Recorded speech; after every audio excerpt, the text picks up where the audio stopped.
अस्सलाम वालेकुम। कैसे हैं आप सब? मैं बिल्कुल ठीक ठाक हूँ, अल्लाह का शुक्र है। मैं आपकी लेज़र एस्थेटिक थेरेपिस्ट सीमा मौसम खान आज एक नए टॉपिक के साथ। आजकल क्योंकि विंटर अपनी पीक पे है और विंटर के साथ साथ जो डिजीज़ आती हैं वो भी अपनी पीक पे हैं, जिसमें सबसे ज़्यादा जो कॉमन है वो है कोल्ड, बड़ों में भी और बच्चों में भी। हम सबसे पहले बात करेंगे बड़ों में। बड़ों में कोल्ड हो जाती है तो उसके लिए हम क्या रेमेडीज़ लें या क्या मेडिकेशंस लें। अच्छा, बड़ों में आपको पहले ये देखना है कि क्या उस पर्सन को बुखार है। अगर है, वो कफ़ कर रहा है, इट्स मीन कि उसके लंग्स में बैक्टीरियल इन्फेक्शन हो गई है, वो डैमेज्ड है। इसकी वजह से उस इन्फेक्शन के स्प्रेड होने की वजह से आपको ये होना चाहिए, ये आपका मेडिकली यानी कि आपको इतनी ऑब्जर्वेशन होनी चाहिए कि अगर एक चीज़ के अंदर इन्फेक्शन हो गई है तो ये कॉमन सेंस है कि वो बुखार, फीवर बनना आपकी बॉडी में करेगी ही करेगी डेवलप। ये चीज़ आपके लिए नॉर्मली एक आपको ये सेंस होनी चाहिए कि अगर हमारी बॉडी में एक चीज़ इन्फेक्टेड है और आपको नहीं पता चल रहा कि क्या है और आपको फ़ीवर है, इट मीन्स श्योरिटी है ये इस बात की कि कहीं ना कहीं कोई चीज़ हमारी बॉडी में इन्फेक्टेड है जिसकी वजह से हमें फ़ीवर है।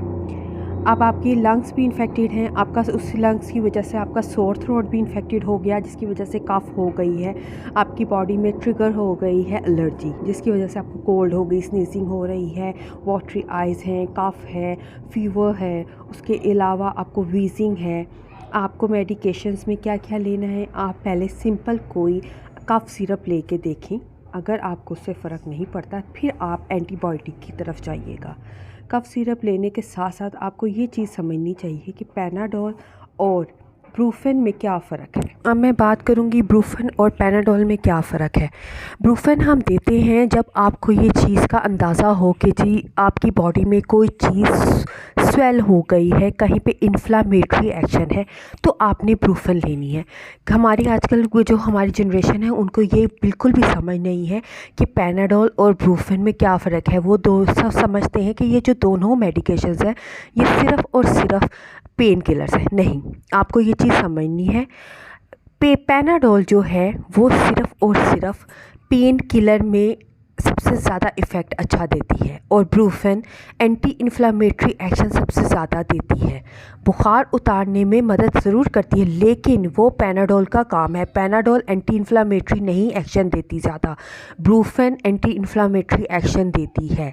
तो आपको जब आपने लेनी है अपनी लंग्स के लिए कोई दवाई, क्योंकि आपके सोर थ्रोट में हो गई है इन्फ्लामेशन को आम ज़बान में कहते हैं सोजिश यानी कि स्वेलिंग, आपके स्वेल हो गए हो एरिया, आपने उसकी स्वेलिंग कम करने के लिए ब्रूफेन देनी है।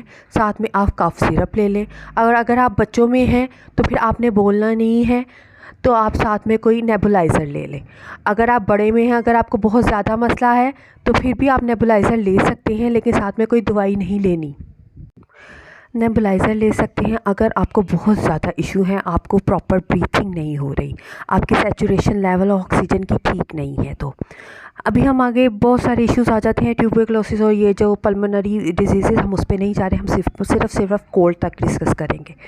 अच्छा, फिर आपने एंटीबायोटिक में अगर आना है तो एंटीबायोटिक कौन सी लेनी चाहिए। एंटीबायोटिक बेसिकली आप बहुत सारी एंटीबायोटिक्स हैं, लोग बहुत सारी लेते हैं। कुछ लोगों को एजोमैक्स सूट करती है, कुछ लोगों को क्लैरिसिट करती है, उसके अलावा भी सिफेक्साइम है, बहुत सारी एंटीबायोटिक्स हैं। लेकिन आपको ये चीज़ समझनी चाहिए कि क्या जो मैं क्लैरिसिट या जो कोई भी मैं एजोमैक्स ले रहा हूँ ये अपर एंड लोअर रेस्पिरेटरी ट्रैक्ट्स को मेरे कवर करेगी।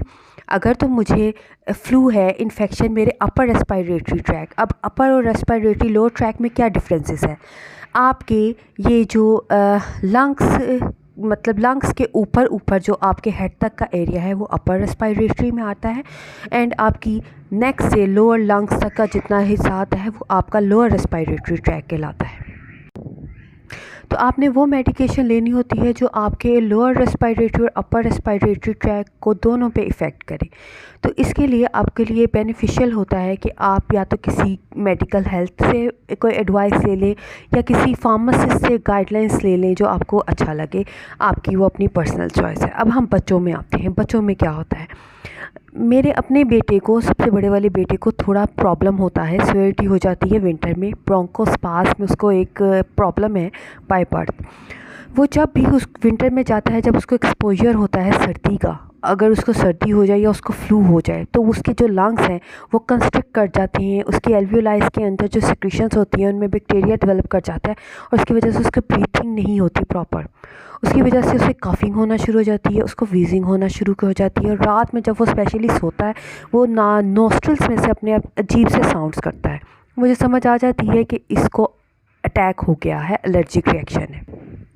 एलर्जिक रिएक्शन जब उसे हो जाता है उसकी आंखें वाटरी हो जाती हैं, उसके ईयर्स, उसकी आईलिड्स, उसके हैंड्स, जो लिप्स हैं वो बिल्कुल रेडिश हॉट हो जाते हैं। उसे पता चलता है कि इसे एलर्जी हो गई है। उसकी एलर्जी की सीवियरिटी तब हो जाती है बहुत ज़्यादा जब वो साथ में कफिंग स्टार्ट कर देता है। उसको कफिंग फिर इतनी ज़्यादा होती है कि वो रुकता नहीं और वो रात में भी और दिन में, और उसका हाल ये होता है कि वो नेबुलाइज़र के बगैर नहीं रह सकता। फिर उसको मैं क्लीनल और एटम और सेलाइन वाटर के साथ हर 4 आवर्स इंटरवल के बाद नेबुलाइज़ करती हूँ, और अगर इंटेंसिटी बहुत ज़्यादा हो और तो फिर मैं उसको हर 2 आवर्स के बाद नेबुलाइज़ करती हूँ। अभी मैं आपको ये बात बताने जा रही हूँ कि छोटे बच्चों से मुराद न्यू बॉर्न से लेके 4 इयर्स तक आपने पास नेबुलाइज़र होना चाहिए। बच्चों के लिए सेलाइन वाटर, जिसको आप नमकीन पानी कहते हैं, हर दुकान से मिल जाता है। इसको आप घर में भी बना सकते हैं। किसी दिन मैं आपको घर में बनाने का तरीका भी बताऊंगी अगर आप मेडिकली नहीं लेना चाहते तो। वो होना चाहिए आपके पास क्लीनल के नाम से, क्लीनल कंपोजिटम फॉर एरोसोल्स के नाम से छोटे छोटे इम्प्यूल्स आते हैं जो नेबुलाइज़र में डलते हैं। उसके साथ एटम के नाम से भी नेबुलाइज़र के सॉल्यूशंस आते हैं। उसके अलावा एक और ड्रग मैं आपको बताने लगी हूँ जिसको कहते हैं सॉल्ब्यूटामॉल, इसका जो इंग्रेडिएंट है वो है वेंटोलिन। वेंटोलिन इसका बेसिकली ब्रांड नेम है और इसका इंग्रेडिएंट है सॉल्ब्यूटामॉल। सॉल्ब्यूटामॉल, वेंटोलिन जिसे कहते हैं, और एटम, ये दोनों ब्रोंकोडाइलेटर्स हैं। और जो मैंने आपको सबसे पहले बताया था क्लीनल कंपोजिटर फॉर एरोसॉल्स, क्लीनल कंपोजिटम आपको हर शॉप से इजीली मिल जाएगा। क्लीनल कंपोजिटम बेसिकली एक स्टीरॉयडल मेडिकेशन है जो आपके लंग्स में जाके आपके रेस्पिरेटरी ट्रैक को बूस्ट अप करती है कि वो उसके अंदर जो सिक्रीशंस और ब्लॉकेज हुई हुई है उसको रिलीज़ करे। ये बच्चों के लिए बहुत इंपॉर्टेंट है। लेकिन पहली बात, अगर आपका बेबी बहुत छोटा है और आपको नहीं समझ आ रही कि मेरे बेबी को क्या प्रॉब्लम है और वो बहुत रो रहा है, तो पहले देखें क्या वो ब्रीथ प्रॉपर कर रहा है। अगर उसकी ब्रीथिंग प्रॉपर है, आपको नहीं समझ आ रही कि मेरे बेटे का नेज़ल ट्रैक कंजेस्टेड नहीं है, इसके अलावा इसको कफिंग नहीं, फिर क्या प्रॉब्लम है? मे बी उसकी नेज़ल ब्लॉकेज हो सकती है। आप सिंपल सैलाइन वाटर के 2-3 ड्रॉप्स लेके उसको नेबुलाइज़र में डाल के उसको सिंपल नेबुलाइज़ करें। मे बी नेज़ल ट्रैक में कोई ब्लॉकेज होने की वजह से बेबी थोड़ा सा अनकंफर्टेबल हो, इट माइट बी ओके, वो उसके लिए बहुत बेहतर है। और अगर आपके बेबी को कंजेशन है, बुखार है, कफिंग है, वीजिंग है, टेम्परेचर होने के साथ साथ आप उसको देख रहे हैं कि वो प्रॉपर सांस नहीं ले रहा, रात को सोते हुए कफ करता है, तो डेफिनेटली उसको कंजेशन है। आप उसको ये मेडिकेशन शुरू कराएं। स्टार्टिंग में आपने सबसे पहले नेबुलाइज़र में सेलाइन वाटर लेके उसके साथ ये करना है। नेबुलाइज़र अपने स्टार्टिंग में ही उसको मेडिकेशन पे नहीं पुट ऑन कर देना, आपने स्टार्टिंग में उसको सेलाइन के साथ करना है। कि हमें पहले ये देखना चाहिए कि मे बी अगर सेलाइन से ही मामला हल हो जाए तो इट्स बेटर। अब मैं आपको बताऊँ सेलाइन की में क्या ऐसी चीज़ है जो हमें बच्चों के लिए इम्पॉर्टेंट है। सेलाइन वाटर जब हमारे नेज़ल ट्रैक के अंदर जाता है और वो जब ब्लॉकेज के ऊपर अटैक करता है तो उसके अंदर सॉल्ट होने की वजह से वो हमारे सिक्रीशंस के जो बॉन्ड्स होते हैं उनको तोड़ता है, उन बॉन्ड्स को तोड़ता है और आपकी जो सिक्रीशंस होता है उन म्यूकस को थिक से थिन करता है, जिसकी वजह से कफिंग के थ्रू हमारा प्रोग्रेसिव मैकेनिज़्म है कफिंग, वो हमारी सिक्रीशंस को आउट करता है हमारे लंग्स से। जब प्रेशर से बच्चा कफ करता है वो सिक्रीशंस हमारी निकलती हैं। इसलिए सबसे पहले सेलाइन वाटर के साथ आप इसको करें। कई लोग सादे पानी के साथ भी बच्चों को कर देते हैं लेकिन उसका कोई फ़ायदा नहीं है, वो ऐसे ही है जैसे आपने नाक में पानी डाल दिया, इस दैट लाइक। तो ये चीज़ें आपको समझनी है। आपको हर चीज़ के लिए बहुत सारी चीज़ें बहुत लिखी हुई किताबों में, लेकिन मैं आपको अपना पर्सनल एक्सपीरियंस देती हूँ जो मैंने खुद किया हुआ है। Being as a pharmacist, being as a doctor, being as a health care professional, मैं वो चीज़ें समझती हूँ जो लोग आम नहीं समझते। आप लोगों को कोई मसला हो, कोई प्रॉब्लम हो तो भी मुझे बताएं। अब मैं फिर बच्चों के ऊपर आ रही हूँ। आपके बच्चे को आप नेबुलाइज कर रहे हैं लेकिन प्रॉब्लम नहीं जा रही। अब इट्स मीन कि आपके जो नॉर्मल प्रॉब्लम थी वो थोड़ी इंक्रीज़ कर गई है, अब उसको किसी एंटीबायोटिक की ज़रूरत है।